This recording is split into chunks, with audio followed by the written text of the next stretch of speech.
Okay, you know what? Let's make things a lot cheerier. Let's watch a Yu-Gi-Oh cheater. What do you guys think? Let's watch somebody cheat at Yu-Gi-Oh and be exposed for it. Cause I mean, shit, dude. This is better than like, I don't know, like anything else. Like, ow.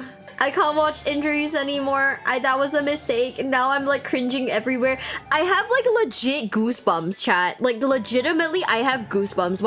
My arm hairs are like standing up. It's ugh. You know where a procedural error goes after. I know, but I'm saying like I don't know where it went wrong. Your whole Okay. field is illegal. This is Damn. Fraser Smith. Fraser has just won a match of Yu-Gi-Oh! In the most bizarre way possible. This video's because go he one? barely Yeah? played a single card. What? Rather, his opponent has just 2-0'd himself. And you might be What? wondering how this is possible. But it's so And I'm not going basic. to These Peter, moves are just like the basic moves, you know? It's so basic. and End it's like, result, you actually left it I'm with that just choice. saying. Well, the person sitting across from him is none other than Peter Chang. Peter has just made 5 illegal moves in the span of less than 10 minutes. And his Ow. current field on the What did he board do? is entirely illegal. But the Oh. community wasn't surprised because Oh. this was not the first time that Peter Chang had done this. You see, the man was previously disqualified and banned from organized play on multiple separate occasions for unsporting Yikes. conduct, cheating. And for over a decade, Peter Chang was one of the most well-known names on the competitive Yu-Gi-Oh scene. Not necessarily for his Yeah, skill good per try. se, rather for his antics over the years. But on this What day does in that particular, mean? his actions would culminate in perhaps the most legendary feature match ever, and luckily for the world, it was live streamed for thousands of viewers. Now, to understand the gravity of the Oh. situation that we just saw, we're gonna have to rewind just a little bit for context. This is a story of Peter Chang, the most notorious Yu-Gi-Oh player of all time. Our story starts over excited. I'm 15 excited. years ago in the year 2009, where Peter Chang was an accomplished Yu-Gi-Oh player who would travel the world to attend championship level tournaments composing of thousands of players and rare cards worth lots of money on the line. His prior success included multiple top cup finishes at these tournaments, but before he Okay. became a semi-big name, Peter was a dominant player in the New Jersey area, winning nearly all of the local and regional tournaments. But how could one man consistently win almost every single tournament? It was a question that many would Cheating. ask, and over time, people slowly became suspicious about his style of play, and rumors began to spread, to the point where Peter would be Ooh. known locally as a shady character with a history of connivery beyond the mere rules of the game. Local players would accuse Peter of stacking their decks and shuffling them in a manner that would cause them to draw the worst cards. At the same time, others What? suggested that he had marked his own sleeves to draw the powerful cards that he wanted. His opponents would basically agree that Peter seemed to open the perfect hands every time, with the player even saying that at one of the local stores, Peter was banned from using white sleeves because they were so easily markable. And players Damn! Even Goku's talking shit. Damn, for real, dude. I saw Brothers Grimm being mentioned. By the way, their card store somewhere in like that area, in like the New York-ish area. Nice people, really nice people. When I was at the YCS, I went up to their booth to buy cards. Super nice. Like I felt comfortable shopping at their store.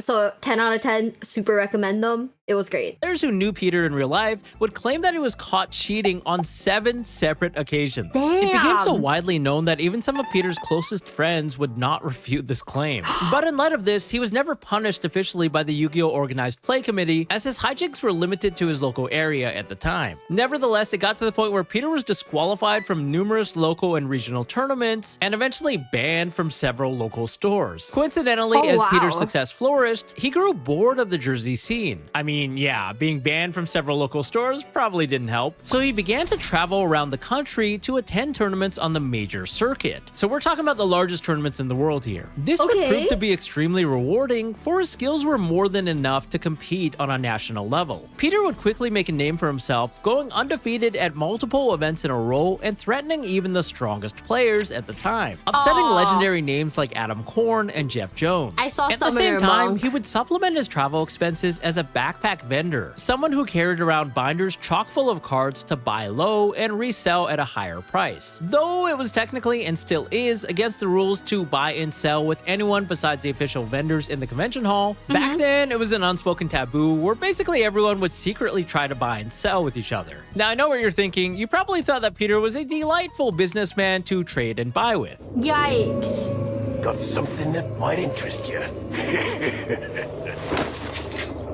Unsurprisingly, Peter was known to be extremely hard to deal with, often charging well over the market prices, especially if he knew that the buyer was in a desperate position. And according to a tournament report, one man who was the unfortunate victim of Peter's business practices had said, "When we got to the event, I had to ship $30 for sanctums, ignitions, etc., and got savaged by Peter Chang for like $20. Sucks to suck." You can imagine my dismay when my teammate Dylan showed up later with a binder full of artifact cards. Except that the other vendors were sold out of the cards, so the man had no choice but to approach Peter. And since Peter knew that the man needed the card for the tournament and round 1 was about to start, he upcharged him. Others would say that Peter would lowball them when buying their cards online. But at the end of the day, though perhaps immoral, none of what he was doing was technically illegal beyond both buying and selling at the venue. The bottom line is Peter needed more money to be able to constantly attend these majors because they were always held in a different city across the United States, and travel and accommodation can be pretty expensive. As his play continued, Peter quickly cemented himself as one of the best Lightsworn players in. Guys, like, okay, it's what he did wasn't illegal. It was scummy as fuck though. So I don't know. Yikes! What do you mean justice? He got caught cheating several times. There's no justice for cheaters. There's no justice. Lowballing, I see. It was more than lowballing according to this video. Just because it isn't illegal, he should still be banned for unsportsmanlike conduct, though I don't know if that would apply to that rule. I actually don't think so, because I don't know if they can ban you for like a personal transaction, right? Because it's not an official transaction. Maybe they could if you scammed, like, I don't know actually. What did you miss? We're watching a video about like the downfall of the most notorious Yugioh cheater. Yeah, I don't think it's illegal.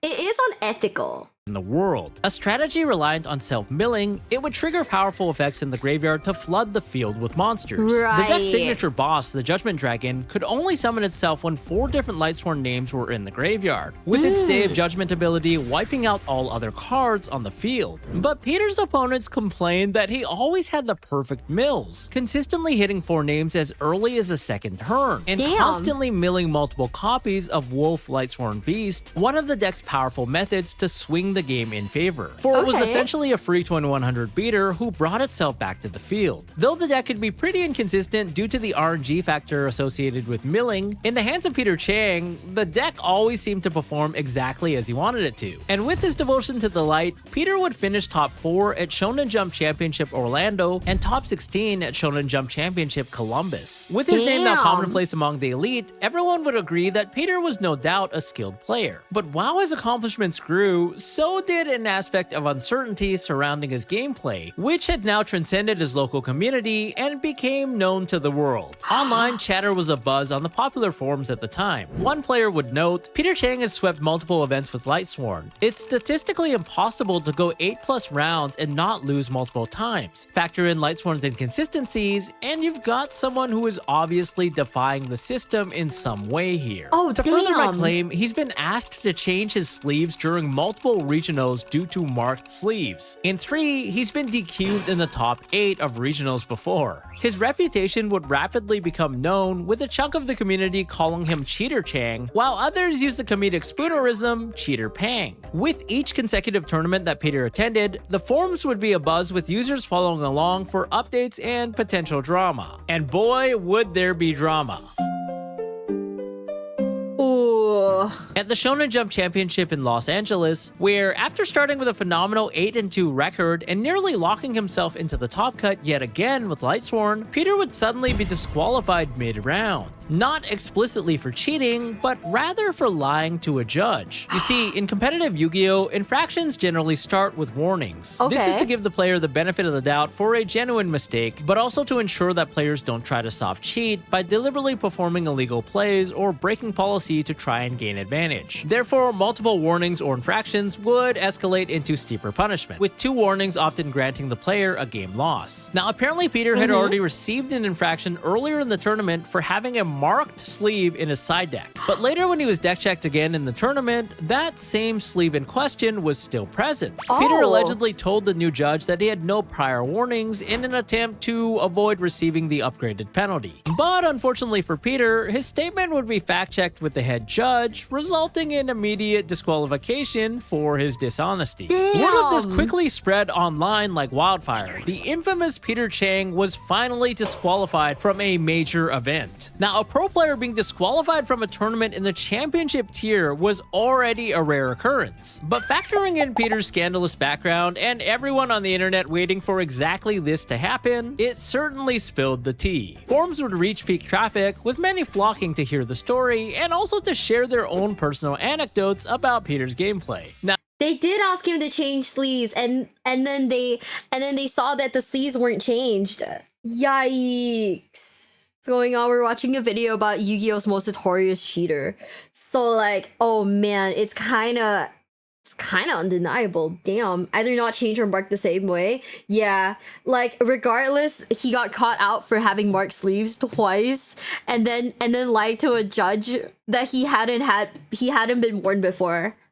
So like, yikes. Now, you would think this is the end of the line for any regular Yu-Gi-Oh player, but unfortunately, Peter was not a regular player. In fact, this was only the beginning, because such an act of humiliation would only fuel Peter's revenge, igniting his thirst for redemption because he was so close to winning his first championship, and now he wanted to prove himself more than ever. Okay. Miraculously for Peter, luck would be on his side, for he would avoid any immediate punishment beyond disqualification from the event. Apparently, Damn. not even a disqualification from a major tournament would put a damper in Peter's shenanigans, because at the Shonen Jump Championships in Edison the following month, yes, during the well-known Edison format, Peter would be caught trying to add a card that was removed from the game back to his hand. What? But the judges simply gave him a game loss penalty instead of a disqualification because they didn't actually see it happen, and Peter argued that it was an accident. No surprises here. But just 4 months later, to the chagrin of the entire community, Peter Chang would pull off the unthinkable.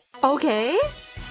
Dark Lords! No! I It's love May Dark Lords. 16th, 2010. Peter Chang has defied all expectations and once again made the top 16 of a championship. But it would only get better for him as he breezes through the top 8 and then the top 4, at long last landing himself in the championship final. And the crowd can't believe it. If Peter Chang wins, I'm learning how to cheat, said No, he didn't play a ban card. What happened was there was a card that was supposed to be removed from the game that somehow was added back into his deck. And he was like, he tried to play it off like he didn't know what he was doing, but he knew. I think he knew 100%.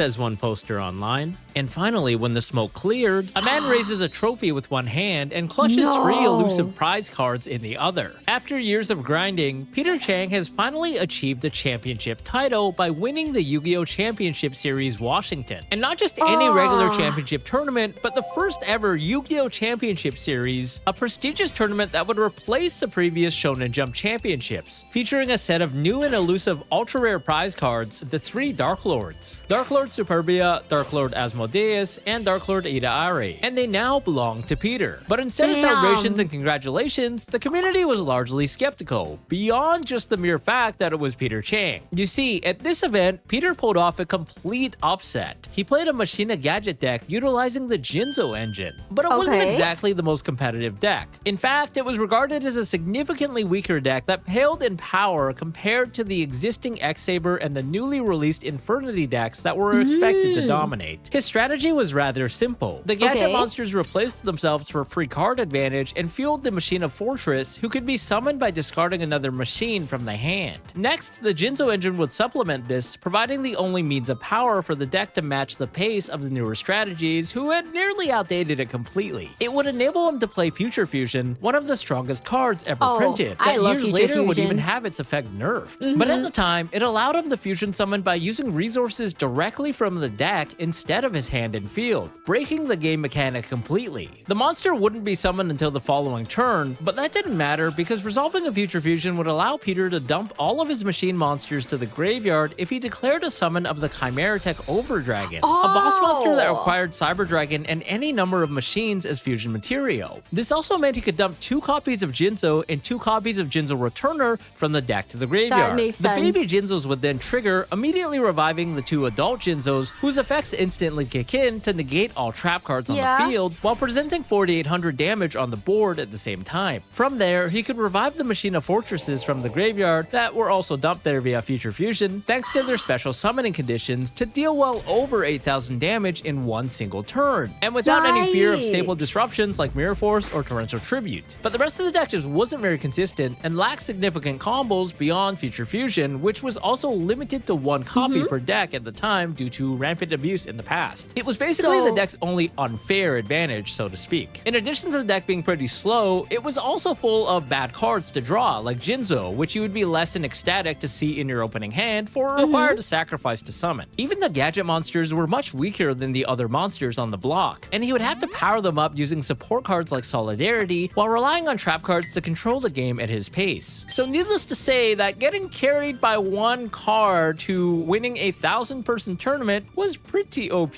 Which brings us to the conundrum. Peter would have to hard draw the Future Fusion because it wasn't searchable, unless your name is Peter Chan. Because after his win, even more rumors exploded online, with some players at the event claiming that instead of drawing Future Fusion, Peter would search for it from his deck and add it directly to his hand when resolving the effects of his gadgets. Since the gadgets could add each other, rather than add the corresponding gadget and reveal it to his opponent as per the game policy, the story goes that Peter would add the Future Fusion from the deck to his hand face down by accident, say oopsies to the opponent, and then reveal a copy of another gadget that was already in his hand, telling them that that was a card he had searched. So basically, he's abusing the search mechanic. He didn't stack Future Fusion. He's abusing the search mechanic. So what they're saying is that he would use he'd summon like red gadget and then use the function to search like green gadget and then from there search yellow gadget, right? But then if he would already like have whichever corresponding gadget card in hand, but he would specifically search out Future Fusion and add it to his hand, which is insane. Let's just see a vid. I'm not buying that. Statistically, it's impossible for him to constantly have Future Fusion, especially if it's a one-off. Like it's in a 1 of 40, unless like he's that lucky, it's not happening. What's happening? You're watching like the biggest like cheater in Yu-Gi-Oh. Yeah, sleight of hand Future Fusion. It's kind of insane. Like it's like, yeah. It's either he's like incredibly his luck went sicko mode that day, or like you know he's cheating and like he's had a history of cheating. So yeah, Yu-Gi-Oh has no mulligan, which makes it extremely unlikely. True. Like if your entire deck, right? If your entire deck basically functions on a single card that is a one-off, so there's not even a 3 out of 40 chance. Yeah, if it's a 1 out of 40 chance and you keep drawing the same card over and over again, not good. Players would share similar anecdotes of sleight of hand when playing against Peter. Some accused him of deliberately testing illegal plays to see what he could get away with, and allegations of stacking while shuffling and using marked sleeves were again at the forefront. A few players even surmised that Peter may have been taking advantage of a ruling loophole. Though this was never explicitly proven, they would say that Peter may have utilized the effect of Baby Jinzo when it was sent to the graveyard for cost. You probably know by now, but Yu-Gi-Oh is an extremely complex game where card effects are taken extremely literally down to the exact word. And Jinzo Returner reads that when this card is sent to the graveyard, you can special summon 1 Jinzo from your graveyard. The keyword being when, which in Yu-Gi-Oh terms means that it can only be triggered at the exact time that the card is sent to the graveyard. For example, when sent there via Future Fusion or a card like Foolish Burial. Being sent to the graveyard is the last thing that has to happen in order for the effect to meet its activation timing. But in Yu-Gi-Oh, costs take place before a card or a summon resolves. themselves. So if Jinzo Returner is sent to the graveyard to pay for the cost of a card, for example, being tributed for a tribute summon, then the last thing to happen is a tribute summon itself and not Jinzo Returner being sent to the graveyard. So the game would automatically skip the trigger timing and the player would be unable to activate the effect. And this is the exact ruling if Jinzo Returner is sent from the hand to the graveyard to fulfill the summoning cost for Machina Fortress. Okay, I'm not smart enough to understand that. I'm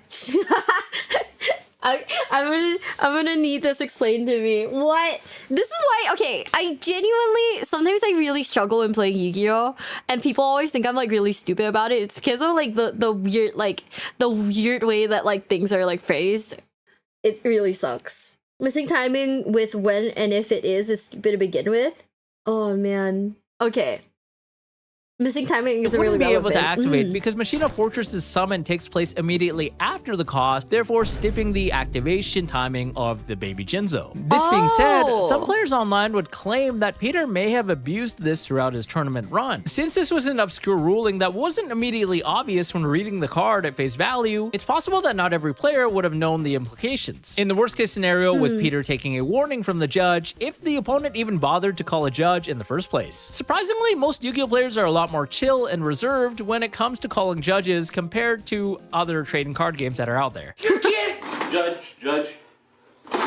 Now, the my R&D God. team would later patch this loophole by rewarding optional when effects to if instead, therefore allowing future cards to activate even when sent to the graveyard by cost in order to avoid abuse and confusion. But despite the rumors, no one could explicitly validate the claims against Peter. While most of the community completely disregarded Machina Gadgets as a viable contender because it was Peter Chang that won with them, there were a few voices that weren't fully convinced that Peter had cheated because there wasn't any hard evidence of it. I mean, in hindsight, it does seem a little ridiculous that Peter's opponents would be okay with him searching his deck for a card face down, adding it to his hand, shuffling his hand, and then showing them a random card from their hand that was the gadget. Especially at a competitive championship rules enforcement level, because in Yu-Gi-Oh, any card that's searched from the deck to the hand has to be revealed to the opponent. Now, perhaps Peter may have used other sleight of hand to make this possible, but it's more than likely that this was just a meme that snowballed and spiraled out of control online because of Peter's history of making illegal plays. But on the other hand, to add some more suspicions, it was also the first major tournament after the release of the Shining Darkness, a powerful set that forever changed the landscape of the game. It would bring power creep to an entirely new level that was never witnessed before, with the support for X-Saber and the highly anticipated release of Infernity, a deck that defied any prior sense of Yu-Gi-Oh logic. Previously, gaining card advantage and resources required setup, often taking multiple turns and being earned as payoffs through difficult means. But the Infernity deck was highly explosive and could overwhelm the field with near endless resources out of nowhere, granting the user the ability to set up a near unbreakable end board or just attack and win in one single turn. The deck's gimmick relied on the user having no cards in their hand, and once the requirement was met, all of the effects became live. Their signature card, the Infernity Archfiend, could search the deck for any Infernity card when it was special summoned. Infernity Necromancer would then revive the Infernity Archfiend, and 3 copies of Infernity Launcher could revive both Archfiend and Necromancer, creating a mini loop as Archfiend would then search for another copy of Infernity Launcher to reborn over and over again. Built-in tuner monsters allowed the deck to summon a plethora of synchro monsters like the Mistworm to spin back the opponent's field, while Infernity Break could disrupt the opponent's cards. As if this wasn't enough, they also released a TCG exclusive card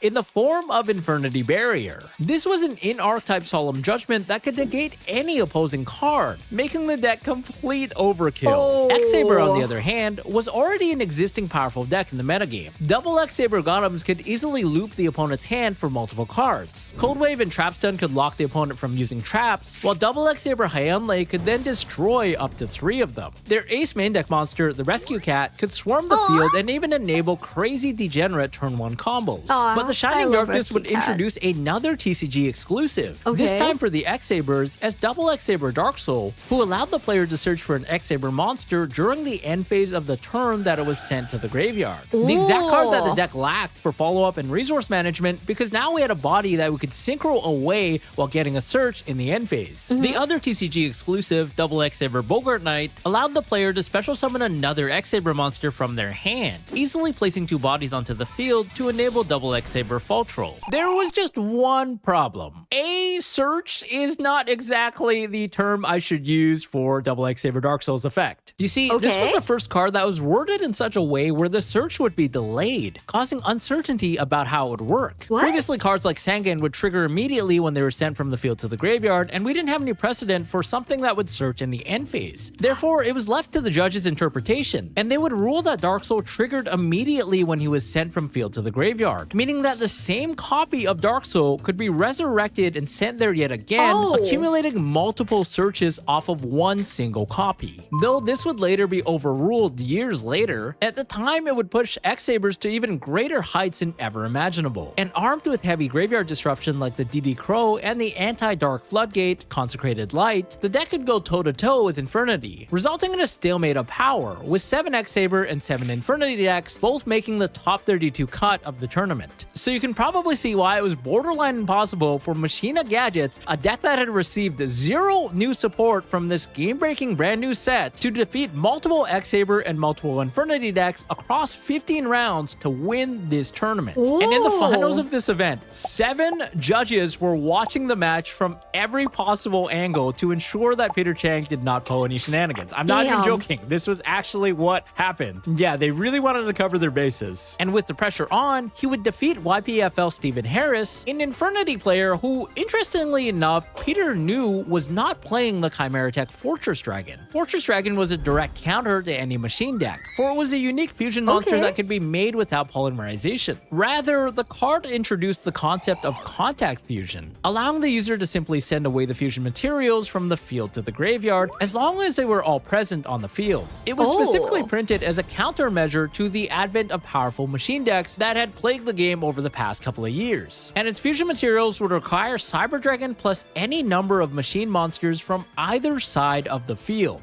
This meant that a regular player could even utilize Peter's own Cyber Dragon, alongside his other machine monsters, to wipe his entire board on a whim. But at the very last minute before submitting his deck list, Harris decided to play an additional Synchro monster over Chimera Tech, theorizing that nobody would be crazy enough to play Machina Gadgets at this event. But evidently, Peter was crazy enough. This meant that he was able to keep his Cyber Dragon on the field without any fear of his machines being wiped away by one single fusion summon, adding additional pressure to his board, ultimately contributing to his victory alongside the fact that Harris somehow drew the worst possible hands. The forums went absolutely crazy. Peter Chang, who everyone thought to be an egregious cheater, had won a championship event, and with the last deck anyone would have possibly imagined. Players had already begun buying out X-Saber and Infernity cards overnight with the expectation that one of these two decks would easily sweep the event. But they were wrong. He had to have cheated, said the community, who completely dismissed Peter's victory with such an unconventional strategy. But outside of the allegations of potential misconduct, many players also brought forward anecdotes about Peter's overall character, with some claiming that he was highly egoistical and erratic, often rushing his opponents into making misplays, angle shooting, or carelessly grabbing their cards without permission. Others even hated his voice. It seemed like everyone had a reason to dislike the man, even more so now that he held a championship title. But regardless of whether or not Peter cheated, the general consensus seemed to agree that he was highly annoying to play against. In a Reddit thread titled "What's the worst player you ever dueled?" on the r/Yugioh subreddit, a hefty amount of replies were about Peter Chang. It seemed that a lot of players on the competitive circuit had witnessed his shenanigans at one point or another. With the spotlight illuminating his elevated notoriety, players began to complain about his apparent invulnerability. It seemed that no matter what penalties or disqualifications Peter received, he would receive no further suspensions. "I don't cheat, it's just I'm good and you're not," he would proclaim online. But some players decided to take matters into their own hands. So you see, at a regional tournament just a week after his championship win, Peter would get jumped by a group of rare hunters trying to steal the coveted prize cards that he had brought with him to show off. But luckily for him, he would narrowly avoid disaster.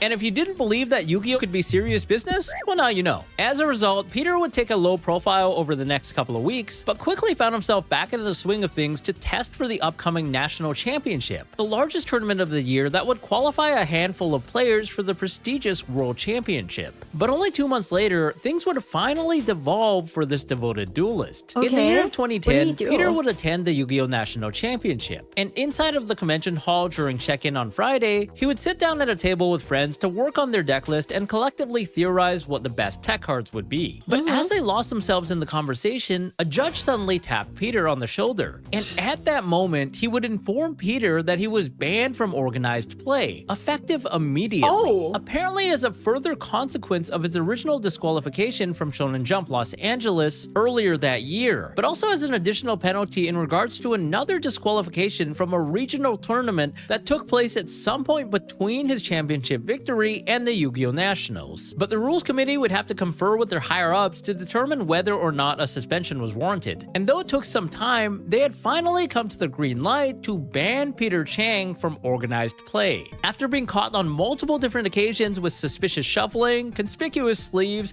performing illegal plays, and numerous penalties and multiple disqualifications, Peter's guardian angel had done all it could, and the Yikes. consequences had finally caught up to him. And at that very moment, Peter would be forced to leave not only the venue, but also the game itself for the next few years. Understandably, he was completely crushed. This was a devastating blow to a large part of his life that he devoted so much time and effort to. But if there's at least one takeaway from the story so far, we know that Peter was extremely determined. And even a forceful setback like this would not stop him. It was for a few years. The ban was for a few years.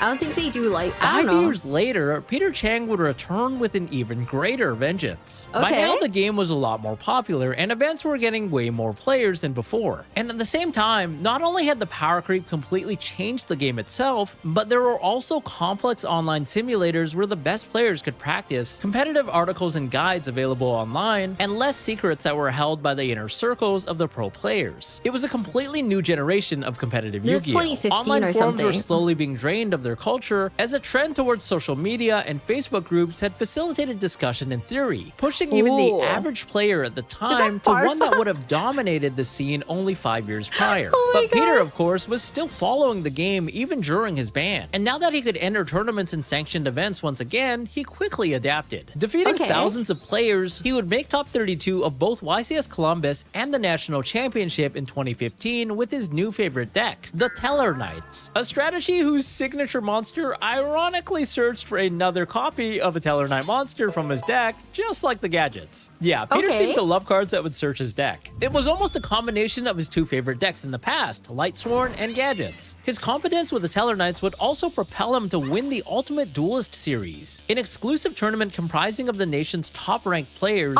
granting him the championship belt and also 2 buys for the first 2 rounds of all foreseeable tournaments to come. This was a prestigious achievement that only the upper echelon of duelists had ever attained, once again engraving Peter Chang into competitive Yu-Gi-Oh! History. It quickly became obvious that Peter Chang was once again a force to be reckoned with, though whether due to pure skill was less than debatable, at least according to the general opinion online. His explosive resurrection was certainly less than the community had anticipated, but at the same time, it reinvigorated the excitement of having a scandalous player in the relatively calm competitive Yu-Gi-Oh! Scene. And in the following year, Peter Chang would find continued success, landing himself in the top 16 of YCS Columbus, again with Teller Knights, and in the top 32 of YCS Providence with Cosmo. It was We're watching a video on this guy who's like cheating, and oh my god, it's like either this guy's like, I mean, he's already kind of shown his like personality sucks, right? His personality sucks, but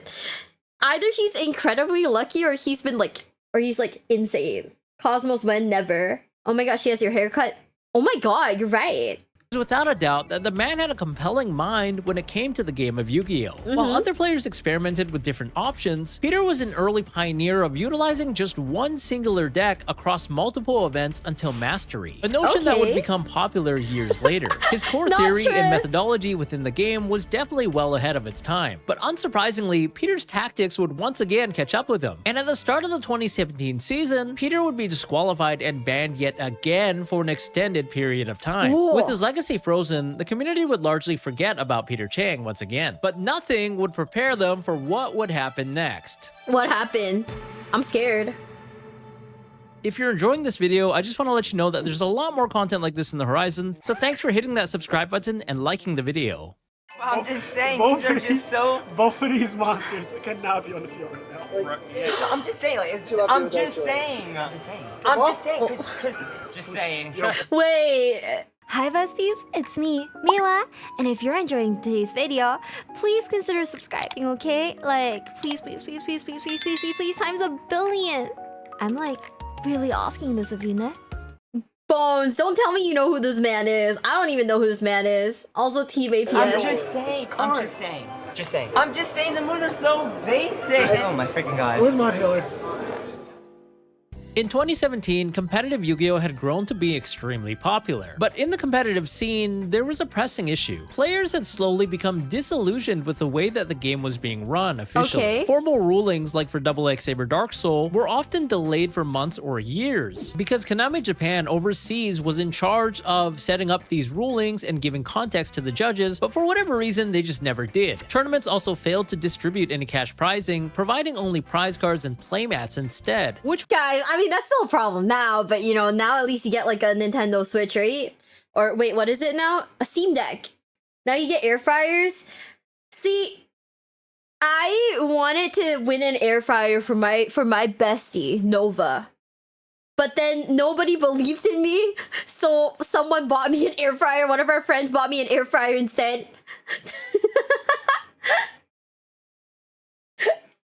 Like I was like, no, you don't understand. I gotta get good at Yu-Gi-Oh so I can buy Nova an air fryer. So I can get Nova an air fryer. And they were like, pack it up, girl. Let's go to Target. It was so funny. We're locals, obviously I heard of him. Really? Damn, that's crazy. That's so goofy. When to win money, it's no, yeah, but like I thought that was a rumor though. X3, guess I gotta buy an air fryer. Yeah, that would have been me. It's so nutty. I believe in your ability to lose. Let's bust out the credit card. I felt so bad. My friend was like, yeah. My friend was like, it's okay. Let's go to Target. I was like, oh man. I was like, just believe in me and my ability to win. And then, you know, bro would do shit like toss his hand in the bin for effects that openly say banish your hand and use effects to search his grave for his old hand. That's insane. I'm excited. I'm gonna watch this now. which was hardly a consolidation, considering a lot of the players were spending hundreds and thousands of dollars to travel and accommodate themselves for these major tournaments. Not to mention the other popular card games at the time all had lucrative cash prizes. Whereas in Yu-Gi-Oh!, making even the top 16 of a 2,000-man tournament would mean you get a felt playmat and some booster packs as the sole prizing. The ridiculousness of which would expand into top 8, with players receiving an Xbox 360 when the Xbox One had already been out for nearly 1 full year. So basically, to earn your money back, or to be profitable, so to speak, as a professional Yu-Gi-Oh! Player, you would have to make top 3 at the very minimum in order to get a copy of the prize card that could be sold for significant value on the secondary market. So needless to say, a lot of the players had become slowly more and more disillusioned and were pissed off. But a large and popular Texas game store named Ultra Reality Games, or ARG for short, took advantage of the situation and launched their own circuit of tournaments. And you guessed it, with cash money on the line. Much like the Star City game circuit for Magic the Gathering, these events were pushed by many pro players who partnered with the brand and boasted better policies, up-to-date rulings, and a generous lump sum should you win or place well in the tournament. They would put a focus on content and social media, live streaming each event, and often with commentary from prominent players on the mic, providing a feel that was akin to that of early Smash Brothers tournaments like Genesis or grassroots tournaments in the FGC. Feature matches were chosen by the audience with a focus specifically on well-known players, and tournament records of these players and their storylines were placed at the forefront of coverage. Rivalries and grudge matches were common, top-notch content that would have never been featured on an official Yu-Gi-Oh! Channel. Okay, yeah, we'll pay $500. Let's go. I'm not even gonna lie, I didn't know that like money matches or grudge matches were a thing until like I talked to Triff, and he was like, I remember my first time ever going to like a YCS, right? This was like me and this was like my friend, and we were literally like sitting at like a table and Triff walked by and I was like, oh my god, cause like if you didn't know, like whenever there's like a YCS, like Triff will DM me and be like, are you going? And I'm like, and if I'm going, I'll be like, yeah, I'm going, or you know, no, right? And I remember like DMing him, I was like, yeah, I'll be there. And he was like, yeah, if you see me, just like hit me up. So I saw him and he was like, hey, do you guys want to come by to the nearest like hotel lobby later? Because we're doing money matches and it would be fun. And I was like, I don't know what that is. I'm getting Korean barbecue. Did you go to a Pittsburgh tournament X3 by the way? I feel bad. Okay, okay. I know the guy gets the like X3 guy, like we keep making fun of him. To be honest, I kind of feel bad for it now. I kind of feel bad, but yeah. I didn't know they were a thing. Apparently so. Apparently it is a thing. I mean, maybe I should have gone, but I went for Korean barbecue instead. And to be honest, the Korean barbecue kind of slapped, dude. So like, I could have, you know, I don't know, man. Chat, would you have gone for like the money match, or would you have gone for Korean barbecue? I feel bad though. Every time at a YCS, Triffle will be like, hey, we should go party. And every time I'm like, Triff, it's like 11 p.m. I'm old. Ow, I hit my knee. I hit my knee. Oh god. This is because I didn't hang out with Triff, man. Fuck. Food, because I know I'll lose. I mean, I wouldn't take part in a money match. Like, brother, have you seen the way I play Yu-Gi-Oh? Like, my opponents need to read my effects for me because clearly I don't know how to read. You know, you went to party? I didn't. Unfortunately, I didn't. Instead, I went and hung out with like Leah and the rest. Glitchar's Master Duel tourney. Nobody's winning. Glitchar's like, we can't do a Master Duel tourney because Leah doesn't play anymore. So it's just me and Mamie. It's just me and Mamie. And like, we're both like uber casual now because we're like scared of like, because we're scared of Master Duel. And and Maple too. Oh my god, how did I forget? Yeah, Maple would probably sweep all of us, honestly. Wait, money match Maple for the gacha budget. Money match Maple for the gacha budget, bro. Oh man, that'd be so funny. Apparently she's also, I think she's also up like how much is she at? How much is she at? Let me see. We were talking about it last night. Oh no, she's not up to 1,000 yet. That would be so funny. 50% win chance? I don't think it would be. I don't think it work out. I don't think they'll let us do it either. But yeah, can you even gamble a gacha budget? No, I don't think we can. But yeah, it would be insanely funny. Just don't get caught in the Blackwing FTK. I always lose. K9 Soul Charming said yummy. That's more than Yu-Gi-Oh, right? It's K9 Vanquish Soul now. Mm-hmm. Alright, you gonna talk shit? You can talk shit to my face. Damn. Right? I don't play that shit.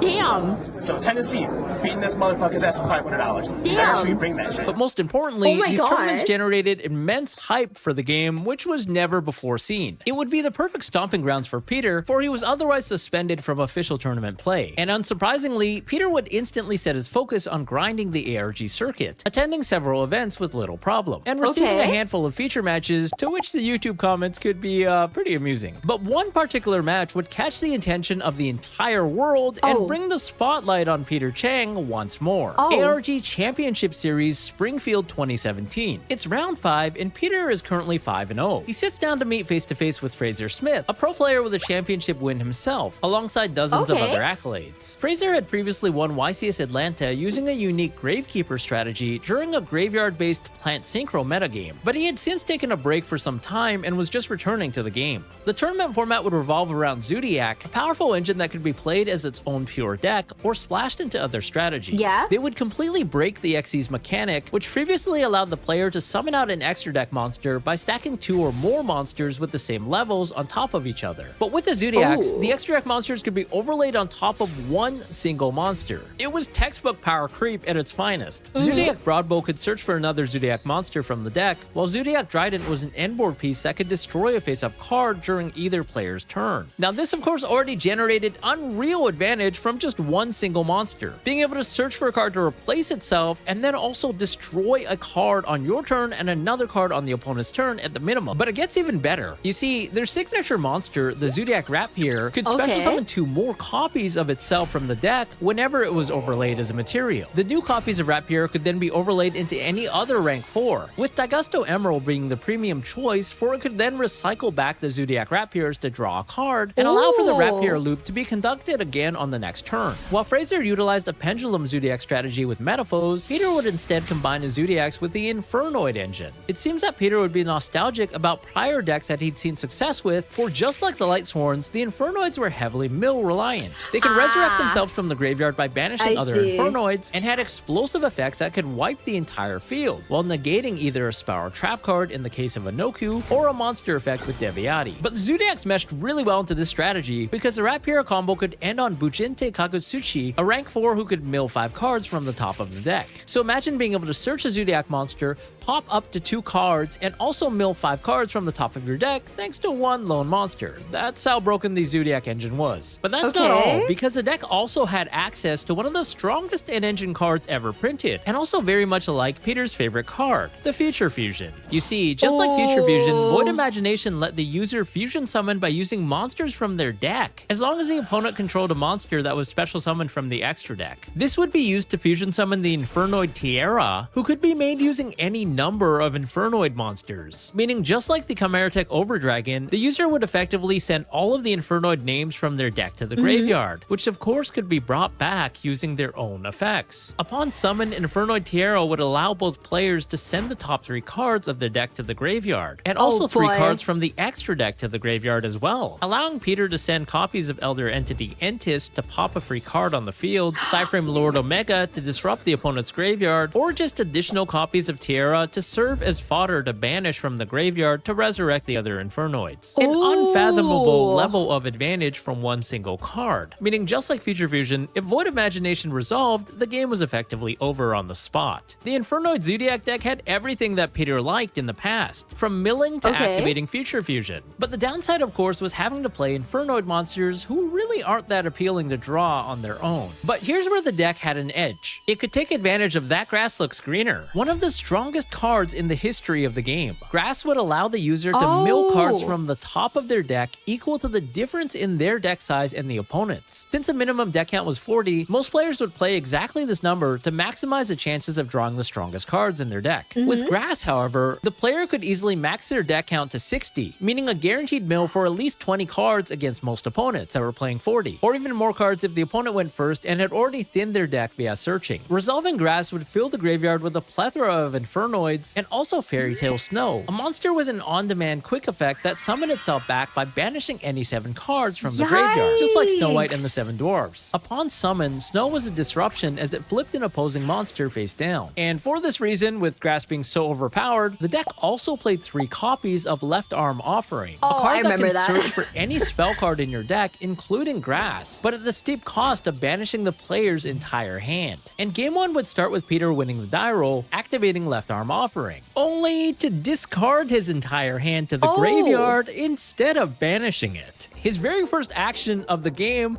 was an illegal play that was so egregiously illegal that it's honestly kind of surprising. The card itself says banished. If it discarded, it would be way too broken, especially with a graveyard-based deck that wants to mill. Peter's excuse later on would be that he had only picked up the deck 5 minutes prior to the tournament and his friend had made the deck completely for him, even though it was round 5 and both players were undefeated. On top of this, he did this in a feature match that was live streamed in 4K HD to thousands of people around the world. But what was more shocking was the fact that neither Fraser nor the judge would immediately catch this. Though in Fraser's defense, he did mention that he was on hiatus and took a long time break, so he didn't really know all of the cards to the exact why. Of course, the chat at the time would go completely bonkers, having caught the error and attempting to notify the commentators and the staff. Though some time would pass before someone finally caught wind of it, so play would continue as normal, with Peter activating the search copy of Grass, now milling a large chunk of his deck, which surprisingly lacked a chunk of Infernoid names. In fact, it was probably one of the worst possible mills. But he would be able to bring back an Infernoid Deviati by banishing the field 3 names that he did have in the graveyard, including at least one that he happened to discard with left arm offering, meaning that the first illegal play had now created a second illegal play. Oh, Play passes over to yikes. Fraser, who then normal summons a copy of Eccentric Archfiend, now threatening the Deviati. So Peter is forced to banish 7 cards from his graveyard to resurrect the Fairy Tale Snow and flip face down the Archfiend Eccentric. But as Fraser lays down his next 2 cards,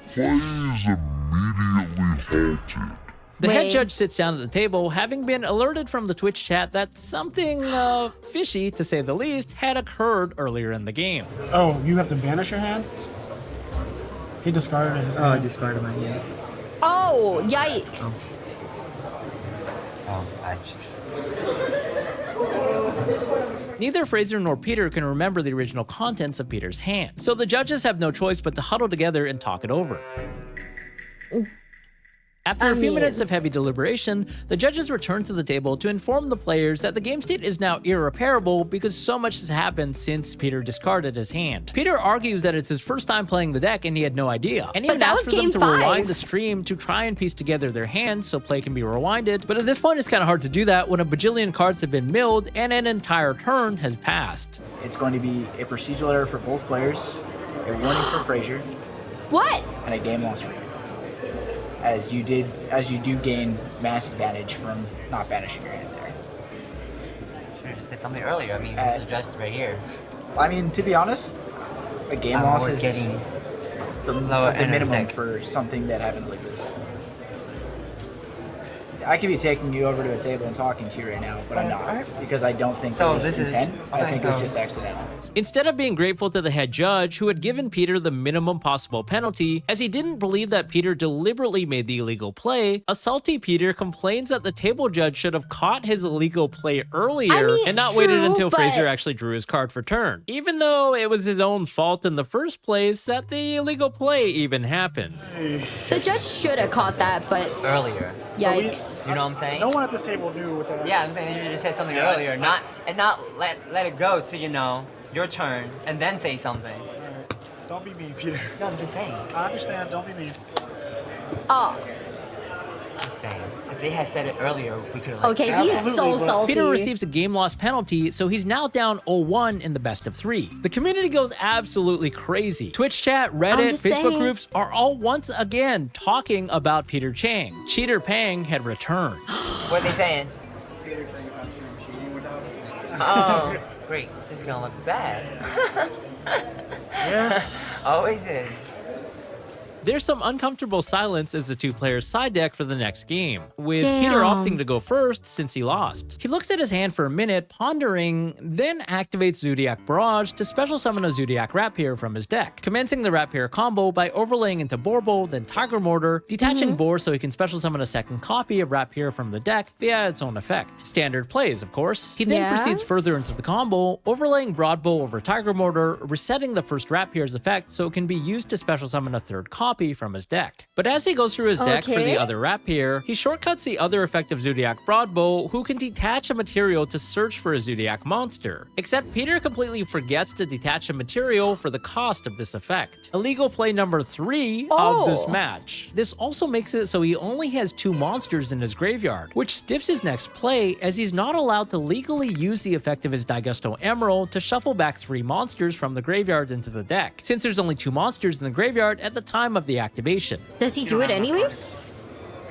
You have to. Oh, right, I'm sorry. I need to pay attention. Yeah, like, how the fuck did I fuck that up? Give me a second. Yeah, what'd you do wrong, Peter? What did you do? Yeah, wrong? like, what the this combo always ends with Daigusto Emerald. How did you mess this up? Yeah, what the fuck happened? Illegal play number 4. Yikes. Now, I genuinely want to believe that Peter made an honest mistake here, because it's certainly not in his favor if he can't resolve the Daigusto Emerald to draw the free card. But it seems like he initially caught himself when he goes to detach and realizes that it's an illegal action. But then he tries to go through with it again before the judge stops him. So take that for what you will. Now, at this point, both Peter and his opponent are confused and are wondering what the heck he just did, because the current game state makes absolutely 0 sense. I'm so done with this game. I don't want to play anymore. I don't want to play anymore. I'm done. I just want to go home. I have no idea what just happened. What should have been an extremely linear and standard combo line has somehow been fudged, and the numbers are just not adding up. As Peter mutters to himself, he proceeds to activate Void Banishment to try and search for Void Feast, a trap card that strengthens his end board and would summon out multiple Infernoids during the opponent's turn, all while asking himself what the hell he just did wrong. But little does he know, he's about to make illegal play number 5, though we'll get back to this in a second. At this moment, the table judge points out that he hadn't detached from his broad bow for the effect of Rapier earlier, something that's still easily fixable, though technically at a warning for Peter, which the judge forgets to give him. Chat told me to remind you to detach for something. Damn. Research. Oh, I guess it was that. You probably were supposed to detach for that.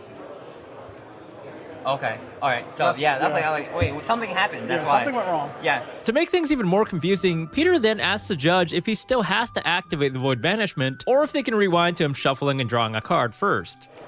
What? So do I even still need to do this first? 'Cause Wait. I was originally gonna do that. Oh god, I don't want to play anymore.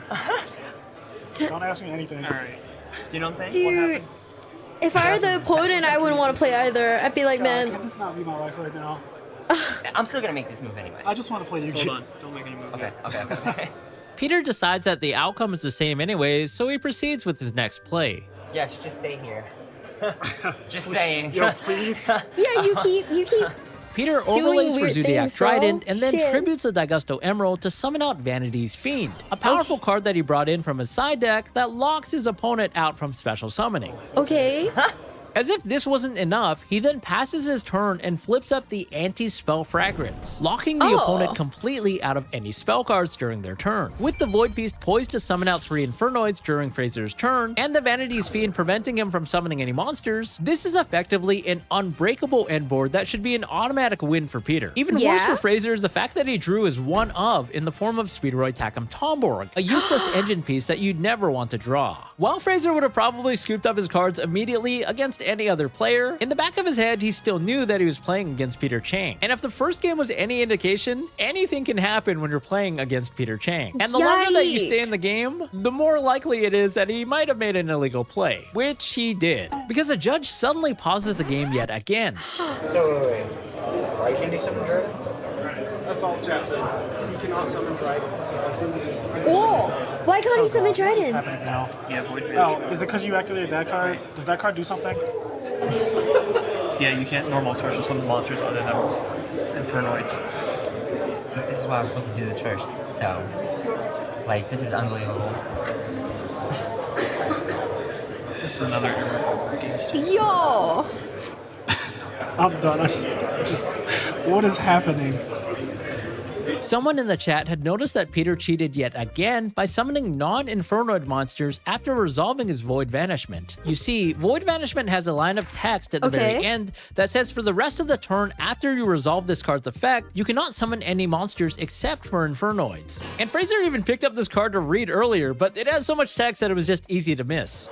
You can discard one card, add one Void from your deck, except okay. Also, you cannot normal special monsters for the rest of the turn, okay. So in this very basic combo line, Peter had effectively messed up everything. He was supposed to summon out the Zodiac Trident and Vanity's Fiend before activating the Void Banishment as the final layer of his combo, so the monster lock wouldn't matter. But he didn't. So you can't even summon Vanity's Fiend? No. Oh my god. See, I told you this was supposed to be done first, and then this is supposed to be at the end. But you know. Oh yeah, you cannot. He can't do this or this. Yeah, no, he can't do either. I'm of that. so That's what dumb. I'm saying. I This is just- supposed to be done first. Yo, he and can't then, do like either he one said, of I these had to things. disarm. Oh, your whole field is illegal. He's supposed to be activated last. I knew that. Oh my freaking god. This So is the you most. went from a game 1, game loss to Oh my god. and then It's then not you like went- it's intentional. okay, so you didn't even somehow you pulled off activating an XC without detaching and didn't get a procedural error. That's why I said, like, where did it go wrong? Like, this happens all Yeah, the he time. went to go for Daigusto And Emerald. now, Right. and now you have Dryden Vanities, which is a procedural error. The problem is that, right? I think the problem is that how is this game 5 with no losses when, like, you're playing as if you don't know your deck? How do you do that? These crazy texts, like, the problem with, the thing about the text is that I agree. Like, I get why you miss, like, certain lines of text, because sometimes it's too long, and it's a strain on your eyes. You know? And, like, you end up missing certain things. That part I do understand. I do get why his opponent didn't call him out on it, but, like, How do you not know how your own deck works? You play normally by shortcutting. It's easy to forget the small stuff. I guess so.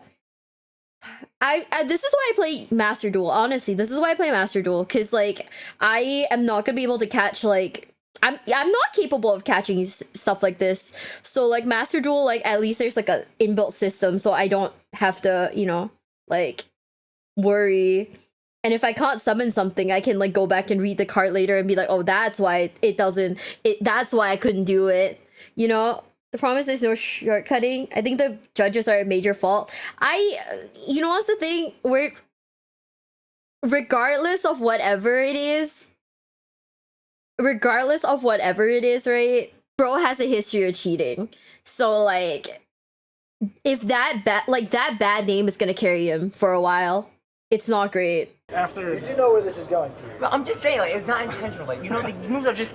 I don't. The ratings are I going know, Yo, but I'm both- just saying, both these are of just these- so. Both of these monsters cannot be on the field right now. Damn. Peter, you know where a procedural error goes after a I procedural know, error but I'm goes, right? saying, like, this was. I don't know how it walked up to this, you know what I'm saying? Like, this is so. It's so. Peter realizes this, but has little to say beyond. It's so basic, and The it's end like. result- the end- These moves are just so basic. They're not like. Pretty and much these are just It's like so basic. you Someone talking know. Tom Board. God. This is like the most common basic moves, and it's like. Then why are you messing No, them I'm up? just saying, because The chat and the head judge were really unamused. In addition to this, Peter had got away scot-free without receiving even a warning for his illegal plays earlier in the match. My only in this case, there wasn't intent to cheat, just lack of game knowledge. But he won 5 times before that. You know, like you've already won 5 times before that. Like at that point, it's like have you been committing like illegal plays this whole time? Because clearly you're not familiar with your deck. You know, that's the thing. It's like if at game 5 you're actually showing that you don't know how your deck works, right? I go back and be like, those previous games that got you to this point, were you actually doing it right? Cause like what the, like, you know, at that point I'm questioning how you won. Like, this is a feature match. That's why there's a judge there. That part, you know, understandable. That's why there's a judge, understandable. But if his previous opponents didn't catch it, like his current opponent didn't catch it either. I mean, as a Yu-Gi-Oh player, I mean, I can't say I know every single Yu-Gi-Oh card, right? I don't think anyone can say they know every Yu-Gi-Oh card. So it's just yikes, you know? Yeah, there's nothing they can do about the previous rounds, but I guess this would just really call into question, how did you win those previous rounds if clearly you're showing that you don't know your basic combos, right? He doesn't really have anything to defend himself with besides his new catchphrase. these moves are just like the basic moves, you know? Oh my freaking god. And it's just a basic turn 1 move. It's not even like, no, but it's so And I'm not going to basic. DQ you. I'm just saying the moves are so basic. I mean, and it's if just- they're basic and you moves messed are it just up, so then basic, it's unreal what's happening. Because they were technically basic moves, but he kept repeating himself as if there was some sliver of hope that the judges would let him rewind and actually do the combo the right way. It's not like there was any interaction with this move. They're just basic moves. yeah, but you still fucked it So up. it's like, it's not even like there was any interaction. Basic, I don't know where it went wrong. I think he went wrong getting into the car this morning. I Damn. hear him basic, and I'm like, I feel like he's a white girl right now. He's like, it's so basic, it's so basic. Either way, the match is over. And it's just Yeah. a basic turn 1 move. It's not even like this was like. It's not even like there was any interaction in the game. You turn, There's no interaction because you play Vanity's Fiend and Anti-Spell Fragrance. What are you talking about? Hold on.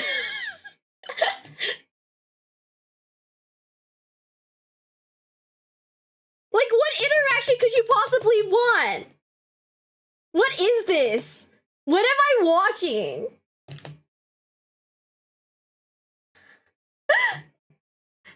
It's basic Yugioh, I guess. Yeah, I mean, there hasn't been any interaction yet, but the irony, yeah, no, I mean, the problem is that number one, he's playing like a deck that basically affords like no interaction, but also like using that as your like excuse when you're playing those two cards is so goofy. It's basic Yu-Gi-Oh. But yeah, I mean, I would be like, I don't know. Bro just needs to take the just needs to take the loss, you know? You made the mistake of getting your card today. That's not the judge. That's the guy who started the tournament. Like, the thing about it is you have to remember this is a tournament, but this isn't a Konami tournament. So I don't think these are actual Konami like judges. You know?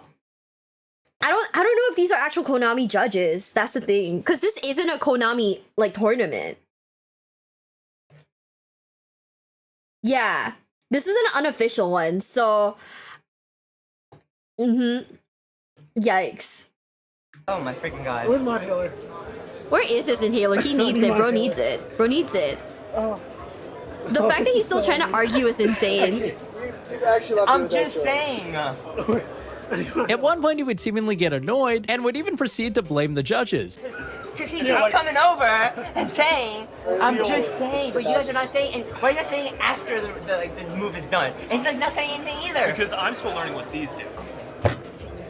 Saying that they didn't point out his illegal moves, and they were distracting him by walking back and forth to his table to check on the game. But you This is keep unreal. I hope you know. cheating! I just hope you know. I'm letting you know. Oh my god. He literally did nothing. And like no one is like saying this after the move's already done. Unbelievable. Thanks, Judge. You're a real help. Damn! By the way. If it was anybody else literally, that would have not had slide. Just saying. I have no comments. I am simply going to go to the bathroom. Watch This the is film. actually just insane. The stream chat went absolutely crazy. Fraser had only played a total of 4 Yu-Gi-Oh cards, only to win the match 2-0, including a game that was basically unwinnable. Yeah, this has to be crazy on stream. I just know. I know. I just know the stream is going crazy. You're I've literally sitting here drawn and 2 you're not hands. saying it. That's what I said, Game just 1, sit Summon here. Archfiend Eccentric. Game 2, Summon Talking Tomboy. And this is all I've done in the last 30 Oh my minutes. freaking god. Actual hard evidence of Peter's shenanigans had finally unraveled to the world in front of thousands of people watching. The legendary moment would forever be embedded in Yu-Gi-Oh history. Peter's defense? It was apparently his first time ever playing the deck, and Peter's friend had helped him build the deck before the tournament. Okay. What happens when you tell somebody to build you a deck? Alright. And you have no idea how to play it. Then why are you playing it? Unbelievable.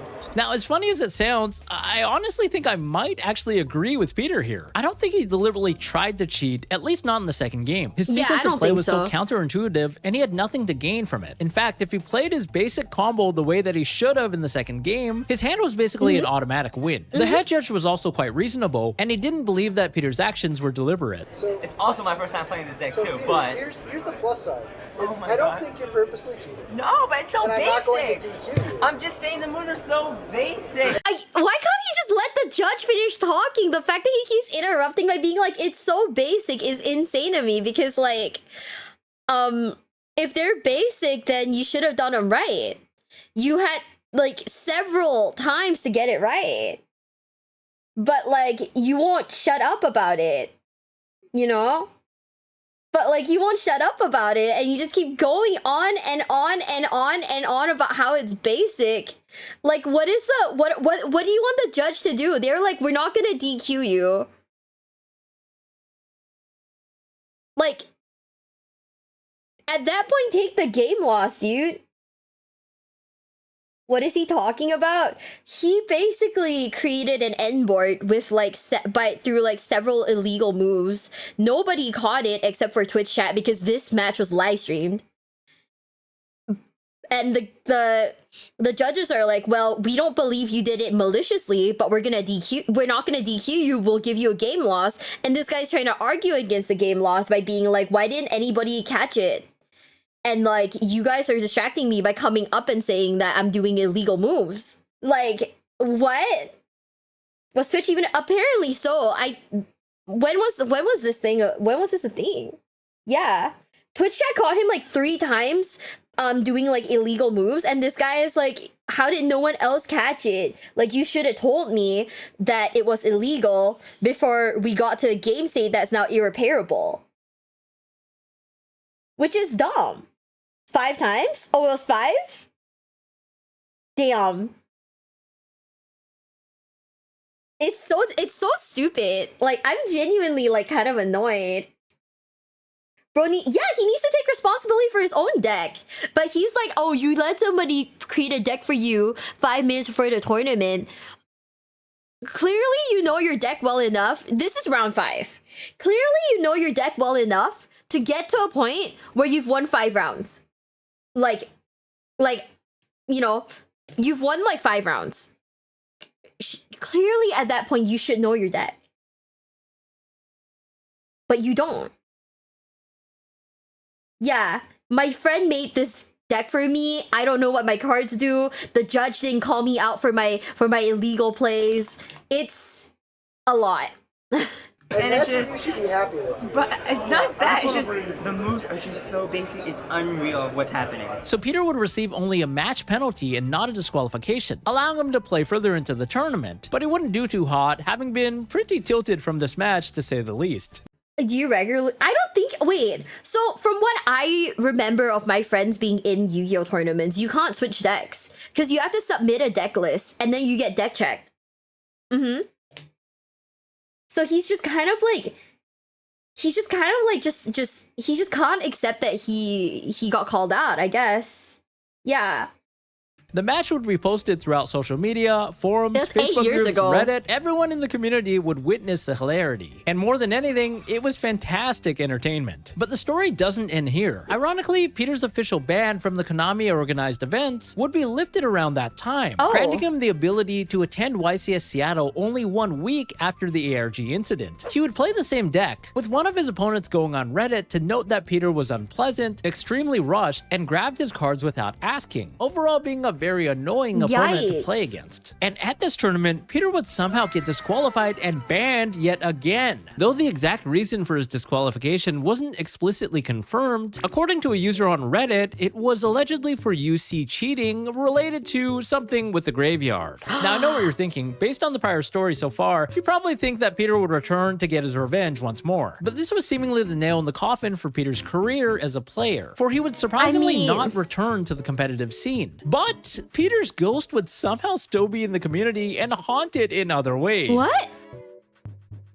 Also, if you guys made it this far into the video, it hopefully means that you enjoy my content. And I want to let you know really quick, I do have a Patreon page where you can get early access to my future videos like this one and behind the scenes content, including footage from these stories that didn't make the final cut. Let's keep going with the video, but thank you so much for the dono, bestie. With his career as a player effectively ended, or at least on extended hiatus, Peter still couldn't leave the game that he devoted so much of his life to. Now, remember how we mentioned earlier that Peter would buy and sell cards to fund his travels? Well, it turns out that being banned from playing, Peter would instead shift his complete attention onto buying and selling cards, creating an online store on the eBay-owned platform TCG Player. But over the next few months, across buy and sell groups on Facebook, there would be complaints about a certain TCG Player account by the name of Lumina, which was probably inspired by the Lightsworn monster, if you see where I'm going with this. In Yu-Gi-Oh! Trade complaints, a group consisting of over 11,000 members, several customers would state that this seller had sent them damaged, high-value cards. In one case, it was a Starlight Rare IP Masquerena, which at the time had a market value of over $1,000 USD. But many others were even less fortunate, where they would not receive their order at all, having to complain to TCG Player support in order to get a refund. With such a concentrated group of Yu-Gi-Oh! Players, many were quick to call out that Lumina was in fact an online store that was owned and operated by Peter Chang. Quite a fitting name, as Lightsworns were one of his most successful decks over a decade prior. As time passed, there were more and more complaints about Peter, ranging from damaged cards that were received not as pictured, to more orders not being received at all. This was a recurring trend, for it seemed that Peter was extremely forgetful, or maybe he just didn't intend to ship out the smaller cards in the first place in the hopes that the customer might forget. Stories would also trickle across the internet to Reddit, where a thread asking sellers to watch out for on TCG Player would have the most upvoted response be about Lumina. Some less than fortunate players would receive their order, but it would be missing a card or two. With other orders, his communication through TCG Player would be less than accommodating, with the buyer having to send multiple messages only to get one sentence in reply before getting ghosted. Yikes. A belligerent customer who didn't receive his package directly slid into Peter Chang's DMs, with Peter asking, "But how you know it was me?" before being informed that there were many threads about him online. "Oh wow, can't believe there's a thread," he would say. "That's kinda cool." Peter then stated that the package was delivered and provided a tracking number to prove it, except it wasn't delivered to the right address. But with a quick glance at the screenshots, it seems that the buyer was actually moving during his deal with Peter, so we can't fully attribute fault to Peter here. But I thought it was interesting that one person just had enough and actually slid into Peter's personal DMs. Another member alleged that Peter canceled an order he made after the card's price surged overnight, only to relist the exact same cards on the same day that the order was canceled at a higher price. One customer even felt blackmailed and threatened by Peter Chang, though there wasn't any hard evidence beyond their comment. People quickly realized that Lumina, aka Peter Chang, was to be avoided at all costs. And to the hilarity of the entire community, one unsuspecting fellow would ask for a reference check on Peter Chang, only for the thread to be met with almost 200 laugh reacts. Luckily, he asked before making a deal with Peter. All of this would culminate in a chunk of terrible feedback in Lumina's store on TCG Player, with over 55 pages to a total of 548 negative reviews, and Peter Chang being added to the community blacklist for bad traders and scammers. But in Peter's defense, he somehow still had a positive lifetime rating, with 99.4% on over 50,000 sales, which means that he had actually sold a lot of cards successfully. And though rare, among the heaps of negative comments, there were at least a handful of customers who successfully bought cards from Peter with no issue. But to this very day, Peter Chang continues to peddle cardboard online, with a store comprising of over 450,000 individual products, the last remaining sliver of the legend himself. Damn. That's kind of insane. That's like actually kind of insane. Holy shit.